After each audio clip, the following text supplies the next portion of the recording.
বর্তমানে কিন্তু সম্পূর্ণ নতুন পদ্ধতির মাধ্যমে নতুন ভোটার কার্ডের জন্য আবেদন কিন্তু শুরু হয়ে গেছে। এখন বর্তমানে নতুন ভোটার কার্ডের জন্য আবেদন করতে আপনাকে কোথাও যেতে হবে না, আপনি বাড়িতে বসে আপনার মোবাইল ফোন থেকে আপনি 5 থেকে 10 মিনিটের মধ্যে আবেদন কিন্তু করতে পারবেন। তো সেই জন্য আজকে ভিডিও দেখে দেবো যে বর্তমানে নতুন ভোটার কার্ডের জন্য কিভাবে আপনি আবেদন করবেন তার স্টেপ বাই স্টেপ প্রসেস দেখে দেবো, এবং নতুন ভোটার কার্ড আবেদনের জন্য কি কি ডকুমেন্টস লাগবে, আবেদনের পর স্ট্যাটাস কিভাবে চেক করবেন এবং কতদিনের মধ্যে আপনার বাড়িতে যে পিপিসি ভোটার কার্ডটি পৌঁছে যাবে, সমস্ত কিছু এই ভিডিওতে আপনাদের স্টেপ বাই স্টেপ দেখে দেবো। সেই জন্য voter.eci.gov.in এখানে চলে আসার পর এরপর আপনি কি করবেন, এখানে log in and sign up button দিয়ে রয়েছে, আপনি লগ ইন বাটনে ক্লিক করবেন।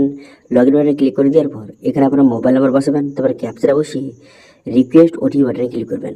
রিকোয়েস্ট ওটিপি বাটনে ক্লিক করে দেওয়ার পর লগ ইনটা করবেন, অথবা যারা নতুন তারা সাইন আপ অপশনে ক্লিক করে মোবাইলে বসে প্রথমে সাইন আপটা করে নেবেন। আমার অলরেডি সাইন আপ হয়ে আছে, সে লগ ইন বাটনে ক্লিক করলাম। করে দেওয়ার পর এখানে মোবাইল নাম্বার বসিয়ে ক্যাপচা বসিয়ে রিকোয়েস্ট ওটিপি বাটনে ক্লিক করে দেওয়ার সঙ্গে সঙ্গে মোবাইল নাম্বার ওটিপি যাবে। সেই ওটিপিটা বসিয়ে ভেরিফাই লগ ইন অপশনে ক্লিক করে দেওয়ার সঙ্গে সঙ্গে ড্যাশবোর্ডটি আপনার সামনে এইভাবে কিন্তু ওপেন হয়ে গেল। ঠিক আছে, এরপরে বর্তমানে নতুন ভোটার কার্ডের জন্য আবেদন করার জন্য এখানে দেখতে পাচ্ছেন একটা অপশন রয়েছে নিউ ভোটার রেজিস্ট্রেশন। এই অপশনের মধ্যে আপনাকে ক্লিক করতে হবে। দেখতে পাচ্ছেন ফিল ফর্ম 6, এই অপশনে ক্লিক করবেন। এই অপশনে ক্লিক করে দেওয়ার সঙ্গে সঙ্গে নেক্সট পেজ কিন্তু আপনার সামনে ওপেন হয়ে যাবে। ঠিক আছে, নেক্সট পেজ দেখতে পাচ্ছেন আপনার সামনে এইভাবে ওপেন হয়ে গেল। এরপর মনোযোগ সহকারে দেখতে থাকুন। প্রথম স্টেট, এখানে স্টেটটা কিন্তু আপনি সিলেক্ট করবেন। স্টেটটা সিলেক্ট করে নেওয়ার পর তারপর আপনি কী করবেন, তারপর এখানে ডিস্ট্রিক্ট, এখানে ডিস্ট্রিক্ট কিন্তু আপনাকে সঠিকভাবে সিলেক্ট কিন্তু করে নিতে হবে। ডিস্ট্রিক্ট সিলেক্ট করবেন। ডিস্ট্রিক্ট সিলেক্ট করে নেওয়ার পর এবার অ্যাসেম্বলি, এখান থেকে অ্যাসেম্বলিটা আপনি সিলেক্ট করবেন। করে দেওয়ার পর এখানে নেক্সট বাটনে ক্লিক করবেন। নেক্সট বাটনে ক্লিক করে দেওয়ার পর এরপর আপনি কী করবেন, এরপর কিন্তু পার্সোনাল ডিটেলস আপনাকে বসাতে হবে। সেই জন্য আপনার ফার্স্ট নেম, এখানে আপনার ফার্স্ট নেমটা আপনি বসিয়ে নেবেন সঠিকভাবে। ফার্স্ট নেমটা বসিয়ে নেওয়ার পর তারপরে আপনি কী করবেন, নিচে অপশানে ক্লিক করে দেওয়ার পর এখানে বাংলাটা শো হয়ে যাবে। এবার যদি বাংলা ভুল থেকে থাকে সেক্ষেত্রে টাইপ করে নেবেন সঠিকভাবে। সে একইভাবে এখানে সার নেম অর্থাৎ আপনার পদবিটা বসিয়ে নেবেন। বসিয়ে নেওয়ার পর সেটা বাংলায় এখানে টাইপ করে নেবেন।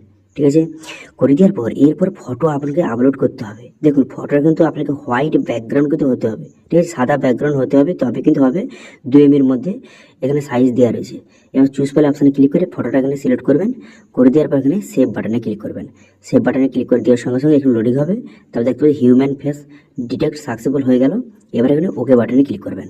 ওকে হয়ে গেল, এবার আপনি নেক্সট করবেন। নেক্সট করে দেওয়ার পর এরপর আপনি কী করবেন, এরপরে কিন্তু এখানে পরিষ্কারভাবে বলে দেওয়া হয়েছে যে বর্তমান রিলেশনশিপ কাকে রাখতে চান। এখানে ফাদার রয়েছে, হাজব্যান্ড রয়েছে। এবারে যাকে আপনি রাখতে চান সেটা সিলেক্ট করবেন। এবার ভোটার কার্ডে রিলেশনশিপ হিসেবে যদি ফাদার রাখতে চান সেক্ষেত্রে ফাদার সিলেক্ট করবেন এবং তার নামটা বসিয়ে দিতে হবে। এবার যে হাজব্যান্ড রাখবেন সেক্ষেত্রে যারা মহিলা আবেদন করছেন হাজব্যান্ড রাখতে চাইলে সেক্ষেত্রে হাজব্যান্ড এখানে সিলেক্ট করতে পারেন।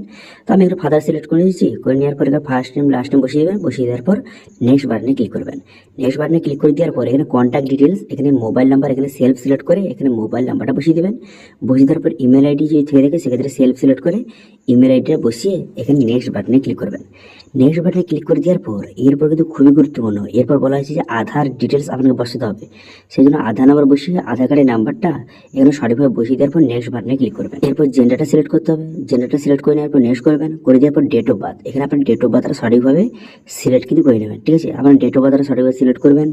ডেট অফ বার্থটা সঠিকভাবে সিলেক্ট করে নেওয়ার পর তারপর আপনি কী করবেন, তারপর কিন্তু ডেট অফ বার্থ প্রুফ হিসেবে একটি ডকুমেন্টস কিন্তু আপনাকে আপলোড করতে হবে। সেই জন্য আপনি কী করবেন, documents for date of birth proof এই অপশানে ক্লিক করে এখানে সিলেক্ট করে এখানে ডেট অফ বার্থ প্রুফ হিসেবে যেই ডকুমেন্টসটা আবার রয়েছে সেটা সিলেক্ট করবেন। আধার কার্ড, বার্থ সার্টিফিকেট এবং কিন্তু মাধ্যমিকের সার্টিফিকেট যেটা আপনার রয়েছে সেটা সিলেক্ট করবেন এবং সেই ডকুমেন্টসটা এখানে আপলোড কিন্তু করে দিতে হবে 2 MB এর মধ্যে জেপিজি অথবা পিডিএফ ফরম্যাটে।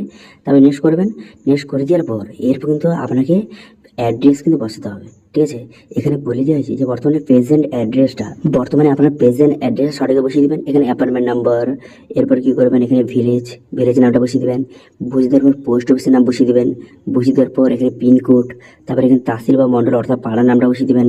বসিয়ে দেওয়ার পর তারপর ডিস্ট্রিক্ট, স্টেট সিলেক্ট করে তারপরে কী করবেন, এখানে যে রেসিডেন্ট প্রুফ হিসেবে একটা ডকুমেন্টস কিন্তু আপনাকে সিলেক্ট করতে হবে। এই যে অ্যাড্রেসটা বসালেন এর প্রুফ হিসেবে কোন ডকুমেন্ট দিচ্ছেন এখান থেকে সিলেক্ট করবেন। এখান থেকে বিভিন্ন ডকুমেন্ট রয়েছে, আধার কার্ড রয়েছে, বিভিন্ন ডকুমেন্ট রয়েছে। এবার যেই ডকুমেন্টসটা আপনি দিতে চান সেটা সিলেক্ট করবেন। করে দেওয়ার পর সেই ডকুমেন্টসটা এখানে আপলোড কিন্তু করে দিতে হবে। এটাও 2 MB মধ্যে জেপিজি অথবা পিডিএফ ফরম্যাটে আপনি আপলোড করে নেক্সট করে দেবেন। নেক্সট করে দেওয়ার পর তারপর আপনি কী করবেন, তারপর বলা হয়েছে আপনার কোনো রকমের কি ডিসেবিলিটি যদি থেকে থাকে, ঠিক আছে, যে আবেদন করছে সে কোনো প্রকারের ডিসেবিলিটি থেকে থাকলে সেটা সিলেক্ট করবেন। অন্যথায় আপনি কী করবেন, এটা ছেড়ে দেবেন, কোনো কিছু করার দরকার নেই, আপনি নেক্সট করে দেবেন। ঠিক আছে, এরপর কিন্তু খুবই গুরুত্বপূর্ণ, এখানে বলা হয়েছে আপনার ফ্যামিলি মেম্বারে কিন্তু ডিটেলস বসাতে হবে। ঠিক আছে, সেক্ষেত্রে আপনার পরিবারে হয় আপনার বাবার অথবা আপনার মায়ের যে কারোর কিন্তু যে এখানে ভোটার কার্ডের ডিটেলস আপনাকে বসাতে হবে, কারণ সেই পরিবারে আপনি তো যুক্ত হচ্ছেন না। ঠিক আছে, সেই জন্য আপনি কী করবেন, এখানে যার দিতে চান ভোটার কার্ড ডিটেলস সে রিলেশনটা সিলেক্ট করবেন, তার নাম এবং তার ভোটার নাম্বার বসিয়ে নেট করবেন। ঠিক আছে, এবার ডিক্লারেশন ফর্ম, এখানে ডিক্লারেশন ফর্মটা শো হয়ে গেল। এখানে কিন্তু আপনার নাম, আপনার বাবার নাম, মোবাইল নাম্বার, অ্যাড্রেস শো হয়ে গেছে। এরপর আপনি কী করবেন, এখানে কিন্তু আপনার বাবার ভোটার কার্ডের নাম্বারটা কিন্তু বসিয়ে দেবেন। ঠিক আছে, যদি থেকে থেকে বসিয়ে দেবেন। তারপরে আপনার মায়ের নাম এবং মায়ের ভোটার কার্ডের নাম্বারটা সঠিকভাবে আপনাকে বসিয়ে দিতে হবে। ঠিক আছে, সেক্ষেত্রে বসিয়ে দেবেন। বসিয়ে দেওয়ার পর এবার যদি আপনি বিবাহিত হয়ে থাকেন সেক্ষেত্রে আপনার স্ত্রী যদি থেকে থেকে তার নাম এবং তার ভোটার কার্ড নাম্বার বসিয়ে দেবেন, না হলে ছেড়ে দেবেন। তারপরে এখানে বলা হয়েছে যে বর্তমান লাস্ট এসআরে আপনার কি ডিটেলস ছিল, যদি থেকে থাকে লাস্ট এসআরে আপনার ডিটেলস যদি থেকে থাকে সেক্ষেত্রে প্রথম অপশন সিলেক্ট করবেন, অন্যথায় আপনি সেকেন্ড অপশনটা সিলেক্ট করতে পারেন। এখানে বলা হয় যে আপনার যে পেরেন্টস অর্থাৎ আপনার বাবার ডিটেলস লাস্ট এসআরে কি ছিল, যদি থেকে থাকে সেক্ষেত্রে এই সেকেন্ড অপশানটা সিলেক্ট করবেন।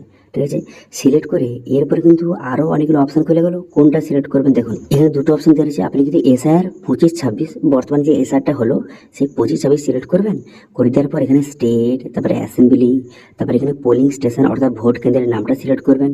করে দেওয়ার পর সিরিয়াল নাম্বার, এখানে পার্ট সিরিয়াল নাম্বারটা আপনাকে বসিয়ে দিতে হবে। ঠিক আছে, যেহেতু আপনার বাবার ডিটেলস লাস্ট এসআরে ছিল সেক্ষেত্রে ফাদার সিলেক্ট করে বাবার সিরিয়াল নাম্বারটা বসিয়ে দেবেন। বসিয়ে দেওয়ার পর সার্চ বাটনে ক্লিক করে দেওয়ার সঙ্গে সঙ্গে আপনার যে বাবার কিন্তু এখানে পুরো ডিটেলসটা শো হয়ে যাবে। এবার ঠিক চিহ্ন মারবেন, এখানে ঠিক চিহ্ন মেরে দেওয়ার পর কন্টিনিউ বাটনে ক্লিক করবেন। ঠিক আছে, কন্টিনিউ বাটনে ক্লিক করে দেওয়ার পর পুরো ডিটেলসটা শো হয়ে যাবে। এরপর আপনি কী করবেন, এখানে নেক্সট বাটনে ক্লিক করবেন। নেক্সট বাটনে ক্লিক করে দেওয়ার সঙ্গে সঙ্গে এরপরে দেখতে পাচ্ছেন এখানে ভিলেজ, এখানে ভিলেজের নামটা বসিয়ে দেবেন। বসিয়ে দেওয়ার পর তারপর স্টেটের নাম বসিয়ে দেবেন।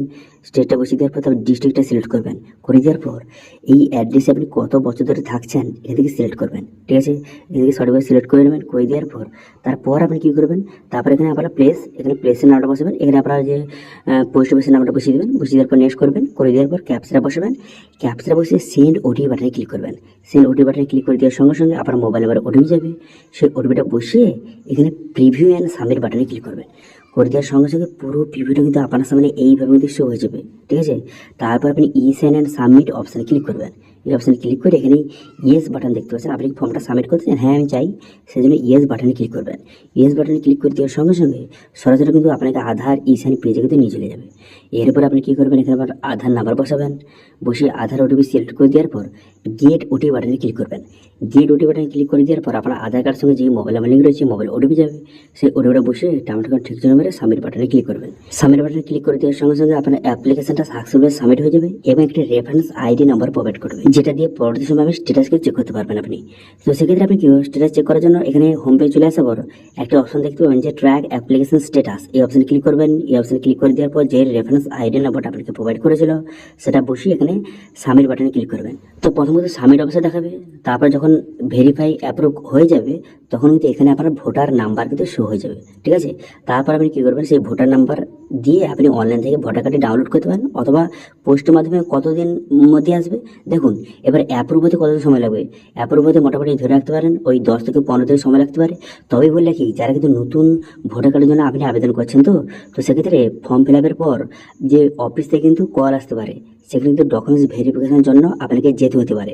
তারপরে সেখানে ডকুমেন্টস ভেরিফিকেশন হয়ে যাওয়ার পর তারা অ্যাপ্রুভ করে দিলে তখন এখানে কিন্তু স্ট্যাটাস চেক করবেন, দেখবেন যে আপনার অ্যাপ্রুভ হয়ে গেছে এবং ভোটার কার্ডের নাম্বারটা শো হয়ে গেছে। তারপরে সেই ভোটার কার্ডের নাম্বারটা দিয়ে আপনি অনলাইন থেকে ভোটার কার্ডটাই ডাউনলোড করে নিতে পারবেন অথবা পোস্টের মাধ্যমে 15 থেকে 20 দিনের মধ্যে পোস্টের মাধ্যমে অথবা যে বিএলও রয়েছে আপনার এলাকায় আপনার বাড়িতে পিভিসি ভোটার কার্ডে পৌঁছে দেবে। ঠিক আছে, তো আশা করি বুঝতে পারছেন এখন বর্তমানে সম্পূর্ণ নতুন পদ্ধতির মাধ্যমে কীভাবে আপনি যে ভোটার কার্ডের জন্য আবেদন করবেন, নতুন ভোটার কার্ডের জন্য আবেদন করবেন, তার স্টেপ বাই স্টেপ প্রসেস দেখিয়ে দিলাম। এবার এটা নিয়ে যদি কোনো রকম যদি আপনার কোয়েশ্চেন অথবা কোয়ারিজ থেকে থাকে অবশ্যই কমেন্ট করুন, আমি অবশ্যই তার রিপ্লাই করবো। এবং আজকে ভিডিওটা ভালো হয়ে থাকলে ভিডিওকে লাইক করবেন এবং ভিডিও কিন্তু বন্ধুর সঙ্গে শেয়ার করে দেবেন। এবং আমাদের চ্যানেলে প্রথমবার ভিজিট করে থাকলে আমাদের চ্যানেলটিকে সাবস্ক্রাইব করে রাখুন এবং পাশে থাকা বেল আইকনটিকে অবশ্যই প্রেস করে রাখুন। আজকে ভিডিওটা এই পর্যন্ত।